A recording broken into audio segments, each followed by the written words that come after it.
Hey folks, welcome back to our Dice Tower preview. I'm Mark, and today we're taking a look at Shard Slingers.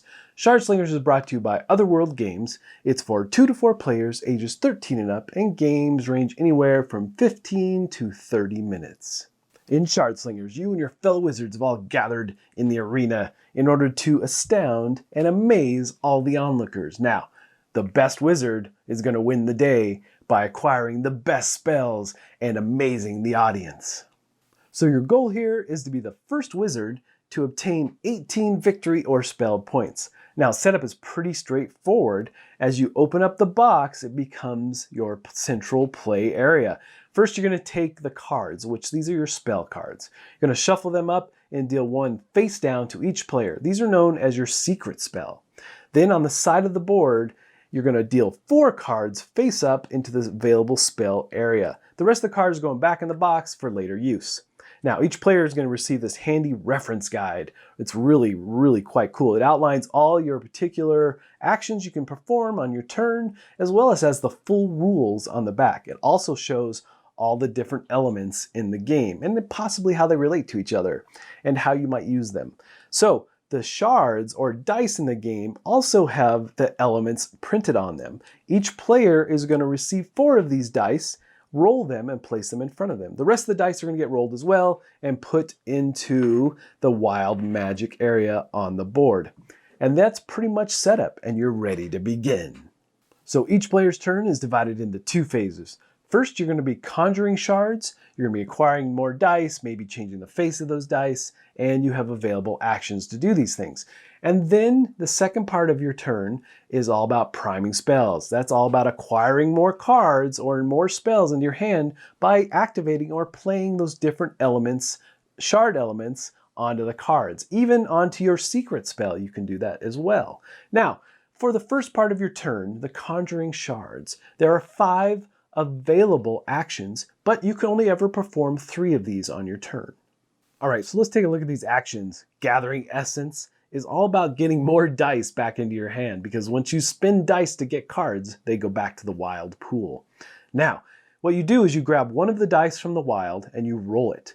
And if there are any matching symbols or any matching elements out there, you're going to take that dice you rolled as well as the matching ones and put it into your dice pool on your side of the board. Now, you have a limit though. You can only ever have 6 dice at any one time. Now, transmutation is all about converting your dice faces or your elements into the next in the element tree. You're going to follow it along and you convert, say, fire into metal. Chaotic exchange is all about taking your dice and re-rolling as many as you wish. Now, reclamation is about pulling dice back from your secret spell. Also keeping in mind your hand limit or shard limit of 6 dice. So this last action we're going to take a look at is nullification.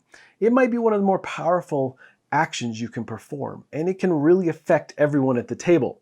And it truly is nullifying. So if you take one or more of a particular element, let's say fire, and you're going to nullify its opposing element, which is water. It's going to affect everybody. All the dice, all the water dice, and the dice you spent go back to the wild, as well as any dice that have been played on any of the spell cards. Truly nullifying all those elements. Now the last part of your turn is all about priming spells. And you can prime these available spells, or you can prime your secret spell. And what that entails is you taking elements, your shard elements, and placing them on the card. So for instance, this slag heap spell, you would need 2 metal and 2 fire in order to acquire this card. But on your turn, you're required to place at least 1 shard. You don't have to complete the card, but you can start the card and hope no one else completes it before it gets back to you. And you know, there's mechanisms like nullifying to wipe particular elements off the board. So the thing here is that you're really trying to get as many of these cards as possible, because again, you're going for 18 points. But you can acquire potentially multiple cards on your turn if you play your shards right. So just a little bit closer look at these spell cards. You know, in the top left corner is your victory points. And again, you're looking for 18 in order to win the game.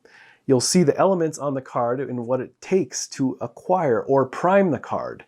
Then at the bottom of the card is what its ability is and what happens when you cast. Now, there are some spells that are persistent, and as soon as you prime them or acquire them to your hand, that spell is active. Otherwise, you'll still have to cast spells, and really what you're doing here is you can activate your spells anytime you want, and you're just going to denote that by turning them to their side. Now, cards can also be destroyed, so you need to keep that in mind, but there's so many different abilities of these spells, and they do all kinds of things, acquiring new dice, changing dice, messing up what others have tried to do on their turn. There's a lot of neat spells to look at here. So then finally at the end of the game, the first wizard to hit 18 points is going to be the ultimate magician in the land. Alright folks, just a reminder once again, this has been a Dice Tower paid preview. Everything you've seen here has been in prototype form, so keep a close eye on the campaign for any changes that still may occur. Now with that said, I love dice checkers, always have, so this game definitely hits a spot for me that I enjoy, and the custom dice are really, really nice. And the back and forth push your luck is fun as well. But ultimately folks, if this looks like a game that would be of interest to you, I'm sure they would appreciate your support. So I think that's it from me, and until next time, we'll see you at the table. Thanks so much for watching the Dice Tower videos. Find more great videos and reviews, as well as our top-rated audio podcast at Dicetower.com. You can also find other great shows at DicetowerNetwork.com. I'm Eric Summerer, and you've been watching The Dice Tower. The Dice Tower is sponsored by Cool Stuff Inc., where you can find great games for great prices. Cool stuff in stock. Check them out at CoolStuffInc.com.